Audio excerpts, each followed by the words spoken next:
we were trying to take tissue samples to find out if anacondas could be used to study how mercury is moving through the ecosystem. And so that was really, it became, can we use these animals not only as ambassadors for wildlife, because everybody wants to see the anacondas, but also, what can we learn from studying this very, very little understood apex predator? And one of the things you can learn is how mercury moves through the ecosystem, which can damage the ecosystem in all kinds of different ways. Yeah, it's brutal, man. The gold mining that's happening down there is it's funny because we've been hearing a lot recently about like the cobalt mines in Africa, and it's like where we are in the Amazon. We were down there with ABC News, I want to say like a year and a half ago, with my friend Matt Gutman, who's the chief correspondent for ABC, and he wanted to see the Amazon fires, he wanted to see some wildlife, he wanted to see the areas that we're protecting, and then he goes, I want to see the gold mining areas. And I'd never gotten in so deep, but we met these Russian guys. You can't go with the Peruvian, they will kill you. Like our lawyer's father was assassinated for standing up to the gold miners.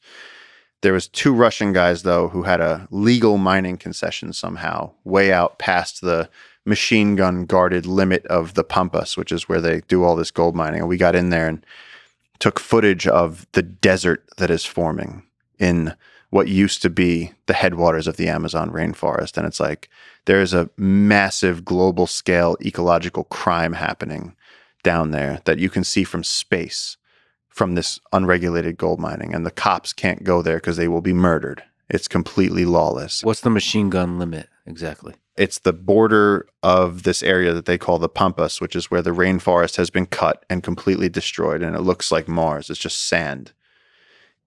And inside of this area are gold miners. And we tried to get in there to film years ago. And there's just a lot of guys with machine guns who don't let that happen. And what the Russian guys have access to? The Russian guys had access somehow. They'd come down with a bit of money and they had a new system. Yeah. And actually what was interesting is while I was in there, they're very friendly and really, really 2 friendly gold miners.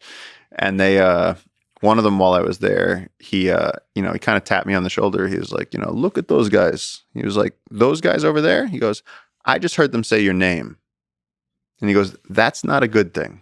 He goes, they know exactly who you are.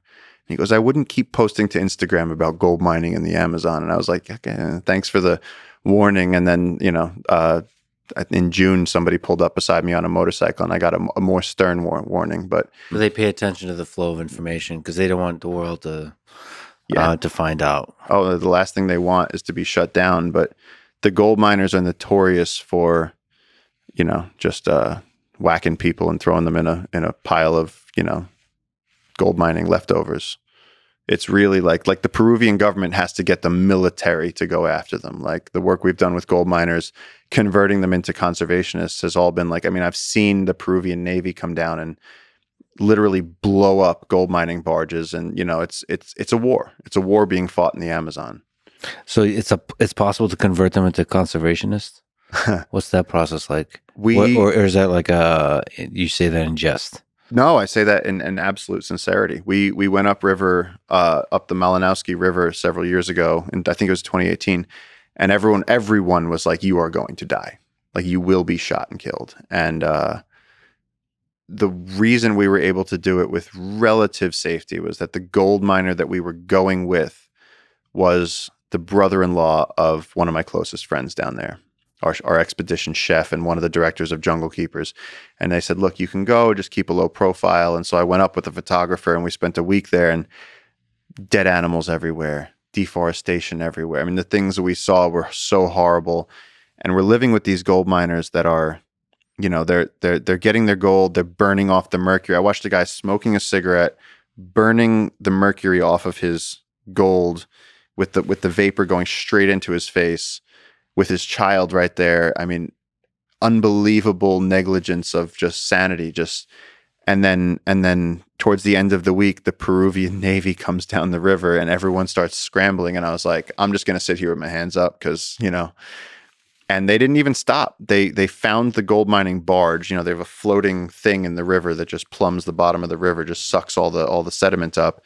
And they stopped and they strapped a bunch of explosives to this motor and good Lord, the sound of this explosion. And there was just hot metal raining down all over the place. And then they just went, a bunch of guys in fatigues, and they just kind of like looked at us like, peace. And I sat there with this gold miner and I went, now what?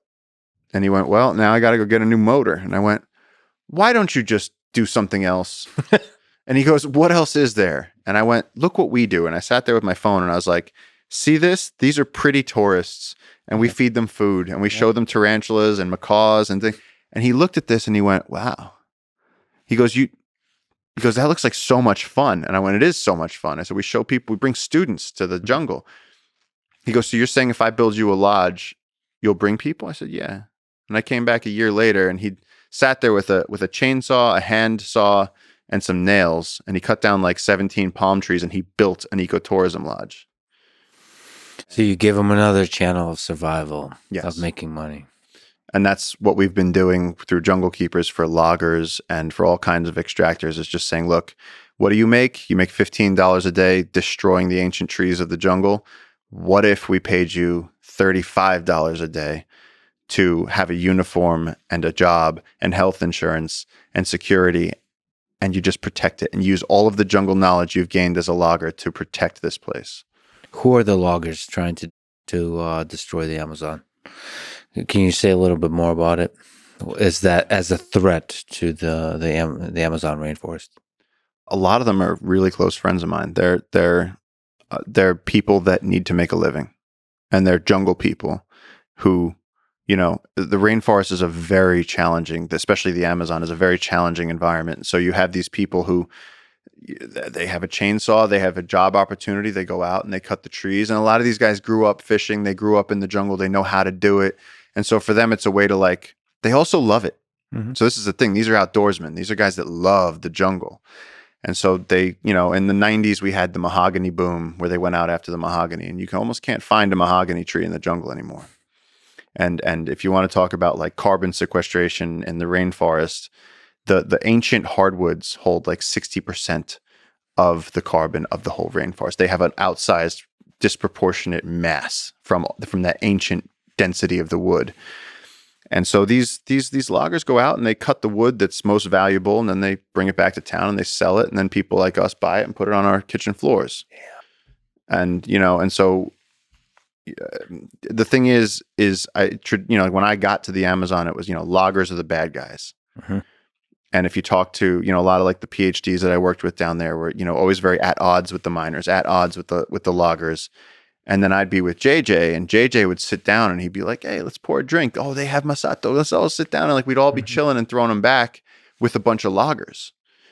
And then the opportunity through not vilifying these people came to be like, oh, these guys are great.